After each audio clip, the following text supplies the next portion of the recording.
मैं आपके साथ कीर्तिमान सिंह बुलेटिन शुरुआत करते हैं बड़ी खबर के साथ। मथुरा से बड़ी खबर आ गई है। मथुरा का कृष्ण जन्मभूमि शाही ईदगाह विवाद मामले में सुप्रीम कोर्ट के आदेश के बाद सुलह वार्ता हुई है।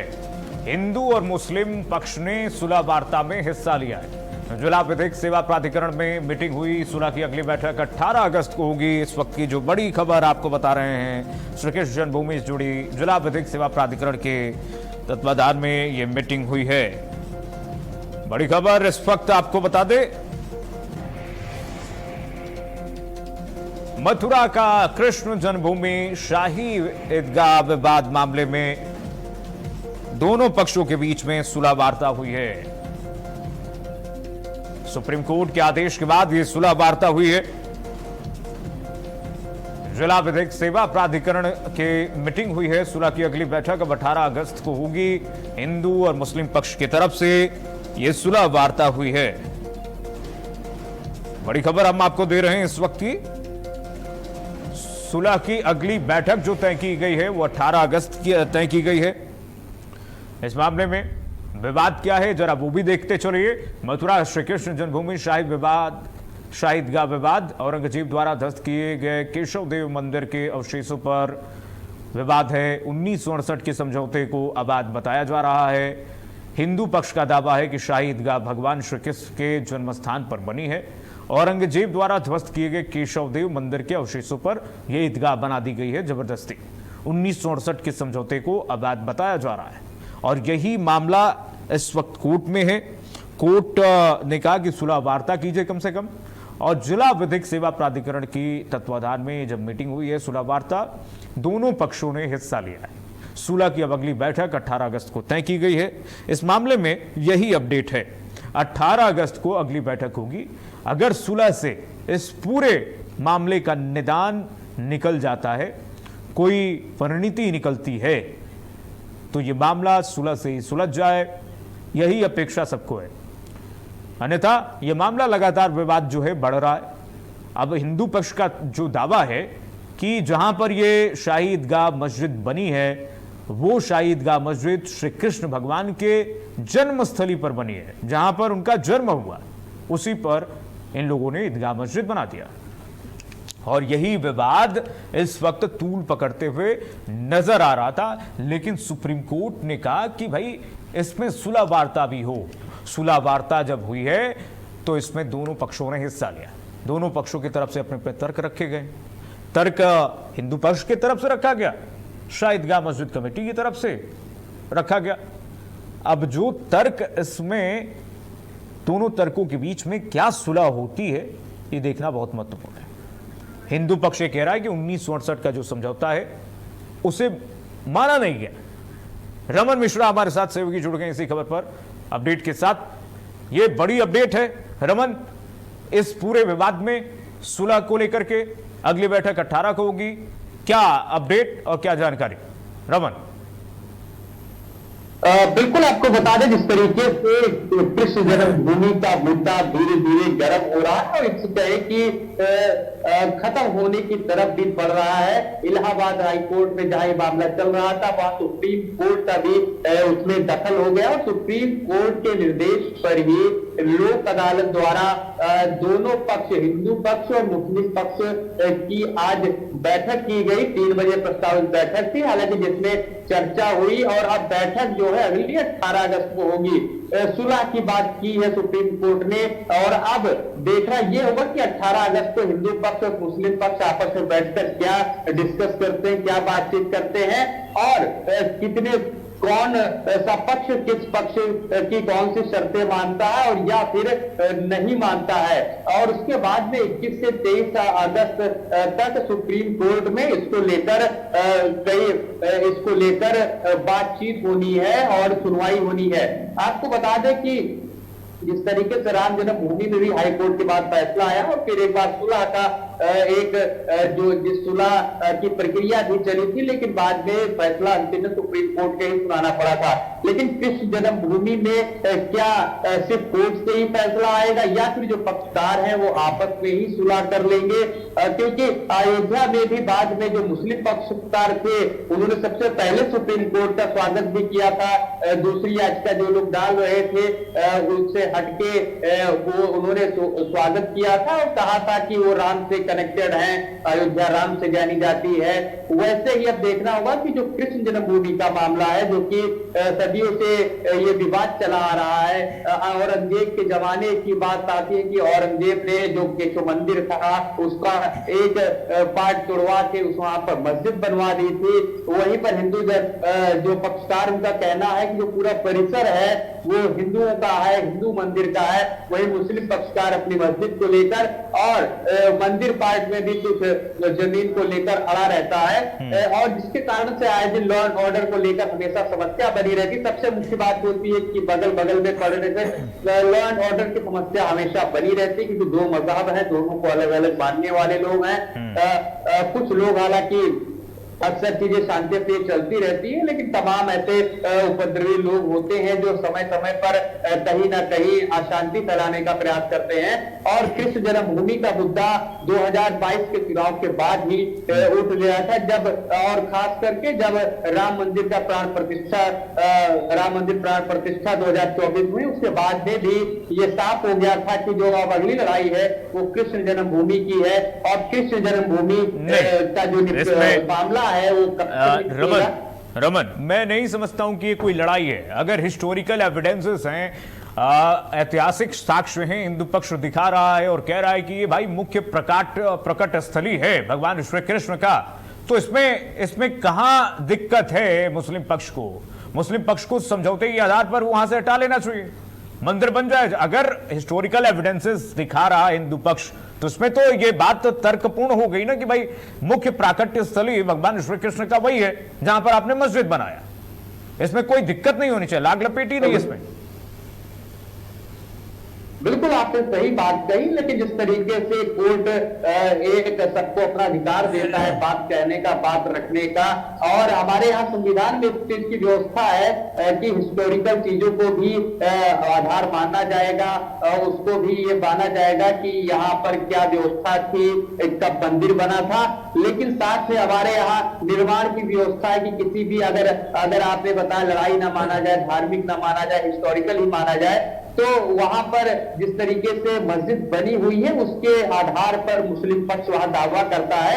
हालांकि कृष्ण जो मथुरा की पहचान है वो कृष्ण से है, और कृष्ण की जो सबसे मूल जो स्थान है कृष्ण जन्मभूमि है, जिसके कारण पूरे मथुरा की व्यवस्था चल रही है। देश दुनिया से पर्यटक आते हैं, दुनिया पूरे विश्व से लोग मथुरा आते हैं। उत्तर प्रदेश से कई सबसे ज्यादा पर्यटक आते हैं दुनिया से, तो मथुरा से आते हैं। लेकिन ये मामला है, लेकिन मुस्लिम पक्षकार इस बात को मानने को अभी राजी नहीं है। लेकिन सुप्रीम कोर्ट के निर्देश के बाद क्या समझौता करेगा मुस्लिम पक्ष?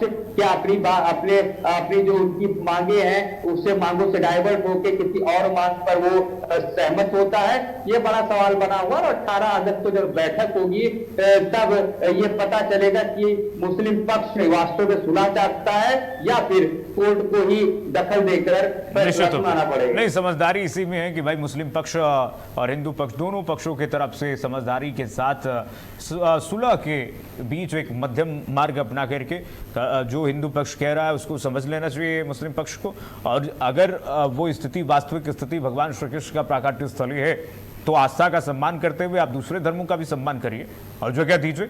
बहुत शुक्रिया रमन तमाम जानकारी साझा करने के लिए। बढ़ेगा आगे और बड़ी खबर आपको बता दें, यमन और सऊदी अरब पर बड़ा हमला हुआ है। हूती विद्रोहियों ने हमला कर दिया है। हूतियों का यमन में सऊदी कैंप पर हमला हो गया है।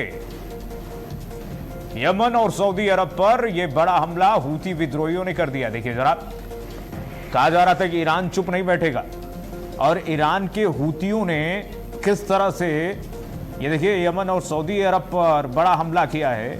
यमन के 58 सैनिकों की मौत, सऊदी में 11 लोग घायल हुए हैं, और यह सब करा रहा ईरान। इनडायरेक्टली ईरान की तरफ से हूतियों को प्रश्रय दिया गया है और ये हूती जो लड़ाके हैं, ये हूती आतंकवादी जिनको कहा जाता है, ये हूती आतंकवादी ईरान के इशारों पर चलते हैं। ईरान इन्हें हथियार भेजता है। और देखिए, यमन के मारिब में सऊदी सेना के कैंप्स पर हमला किया है हूतियों ने। मिसाइल और ड्रोन हमले के बाद ये धमाके हुए हैं। ये देख रहे हैं आप तस्वीरें, किस तरह से धुआं धुआं हो गया है। अभी हूती विद्रोहियों ने हमला किया है। हूतियों के पास जो टेक्नोलॉजी है वो सब ईरान की टेक्नोलॉजी है। ईरान के समर्थित हूती विद्रोहियों ने ईरान के एक इशारे पर किस तरह से इस पूरे क्षेत्र को अशांत बना दिया है। आप देख रहे हैं तस्वीरों में, 11 लोग घायल हुए हैं, 58 सैनिकों की मौत हुई है यमन में। और यह स्थिति है कि ईरान अब पूरे क्षेत्र में इनडायरेक्टली बदला लेने के लिए तुल पड़ा है। और ईरान ये कह रहा है कि भाई हम इस क्षेत्र में, सऊदी अरब में, पूरे गल्फ में ऐसी अशांति फैलाएंगे कि तबाह हो जाएगा पूरा सऊदी अरब और पूरा गल्फ। ये ईरान का बदला, ईरान की तरफ से ये कहा जा रहा है। ईरान को पता है कि कहां नब्ज दबाना है, और उन्होंने हूतियों को एक्टिव कर दिया है। और हूती वही लड़ाके हैं जो कि गल्फ की खाड़ी में लगातार लोगों को लूटते रहते हैं। वहां से जो सेल्स जाते हैं, जो वहां पे नाविक जाते हैं, उनको लूटते रहते हैं। यह स्थिति है कि भाई एक इशारों पर हूतियों ने यह हमला कर दिया है, उस पूरे क्षेत्र को अशांत कर दिया है। आप देखिए जरा तस्वीरें, तबाही की तस्वीरें हैं यमन की।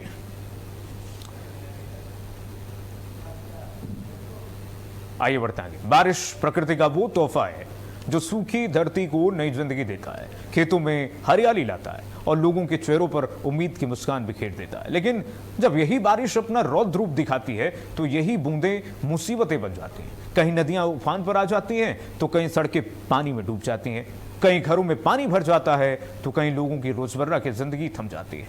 इस वक्त देश के कई हिस्सों में मौसम का अलग अलग मिजाज देखने को मिल रहा है। कहीं बारिश राहत लेकर आई है तो कहीं यही बारिश आफत बनकर के बरस रही है। आफत की बारिश पर एक्सक्लूसिव रिपोर्ट देखिए हमारी।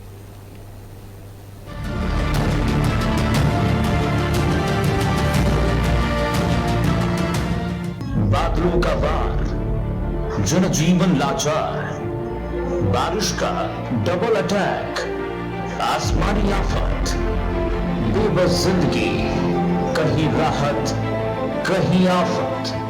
सावन का महीना, बारिश की रिमझिम, हरियाली की खुशबू, और यही इस मौसम की पहचान है। लेकिन इस बार सावन सिर्फ सुकून नहीं, कई राज्यों के लिए बड़ी परीक्षा भी बन गया है। कहीं पहाड़ों से मलबा उतर रहा है तो कहीं नदियां उफान पर हैं, कहीं शहर शहर पानी है तो कहीं खेत और घर बाढ़ की चपेट में है। महाराष्ट्र से लेकर उत्तर प्रदेश, असम से लेकर गुजरात और छत्तीसगढ़ तक बारिश में अलग अलग तस्वीरें दिखाई हैं। कहीं राहत की फुहार है तो कहीं आफत की बौछार है। अगले कुछ दिनों तक भी कई इलाकों में भारी बारिश का अलर्ट है। ऐसे में सवाल यही है कि क्या सावन की ये बारिश राहत बनेगी या मुसीबत और बढ़ाएगी। अब आपको दिखाते हैं उत्तर प्रदेश, छत्तीसगढ़, महाराष्ट्र, असम, गुजरात से बारिश की 5 बड़ी तस्वीरें। उत्तराखंड के पहाड़ों में लगातार हो रही बारिश से हालात चुनौतीपूर्ण बने हुए हैं। कई जिलों में भूस्खलन और सड़कें बंद होने की घटनाएं सामने आ रही हैं। चारधाम यात्रा पर भी मौसम का असर दिखाई दे रहा है। प्रशासन और राहत एजेंसियां लगातार हालात पर नजर बनाए हुए हैं। मौसम विभाग ने लोगों से सतर्क रहने की अपील की है। गुजरात की ओर नजर करें तो सावन की बारिश अब मुसीबत बनती जा रही है। लगातार हो रही तेज बारिश ने कई शहरों की रफ्तार थाम दी है। सड़कें पानी में डूब गई हैं। निचले इलाकों में जलभराव से लोगों की मुश्किलें बढ़ गई हैं। कहीं बाढ़ जैसे हालात हैं तो कहीं जनजीवन पूरी तरह से प्रभावित हो गया है। प्रशासन राहत और बचाव कार्य में जुटा है। तो वहीं असम में लगातार बारिश से कई नदियां उफान पर है। सैकड़ों गांव अब भी पानी से घिरे हुए हैं। सड़कें और पुल जलमग्न होने से कई इलाकों का संपर्क टूट गया है। हजारों लोगों ने राहत शिविर में शरण ली है। राहत और बचाव दल लगातार लोगों को सुरक्षित स्थानों पर पहुंचाने और जरूरी सामान उपलब्ध कराने में जुटे हैं। प्रशासन हालात पर लगातार नजर बनाए हुए है, लेकिन मौसम विभाग की चेतावनी के बीच लोगों की चिंता अब भी बरकरार है। अब बात करते हैं बुलडोजर बाबा के राज्य उत्तर प्रदेश की, जहां बारिश का असर कई इलाकों में देखने को मिल रहा है। लगातार हो रही तेज बारिश से कई जिलों में जलभराव की स्थिति बन गई है। नदियों का जलस्तर बढ़ने से निचले इलाकों में रहने वाले लोगों की मुश्किलें भी बढ़ गई हैं। कई जगह यातायात प्रभावित हुआ है। प्रशासन अलर्ट मोड पर है और संवेदनशील इलाकों पर लगातार नजर रखी जा रही है। राहत और बचाव के लिए टीमें तैयार की गई हैं। वहीं मौसम विभाग ने आने वाले दिनों में भी बारिश को लेकर सतर्क रहने की सलाह दी है। फिलहाल बारिश की तस्वीरें यही बता रही हैं कि मौसम का मिजाज बदल रहा है। ऐसे में जरूरत है तैयारी की, सतर्कता की और सहयोग की, क्योंकि कुदरत के सामने इंसान को हमेशा सजग रहना पड़ता है। बारिश का दौर अभी थमा नहीं है। कई राज्यों में चुनौतियां बरकरार हैं, प्रशासन अलर्ट पर है और राहत बचाव अभियान जारी है। उम्मीद है कि जल्दी हालात सामान्य हो जाएंगे, लेकिन तब तक जरूरी है सावधानी बरतना, क्योंकि सुरक्षा से बढ़कर कुछ नहीं है। Bureau report, Bharat update.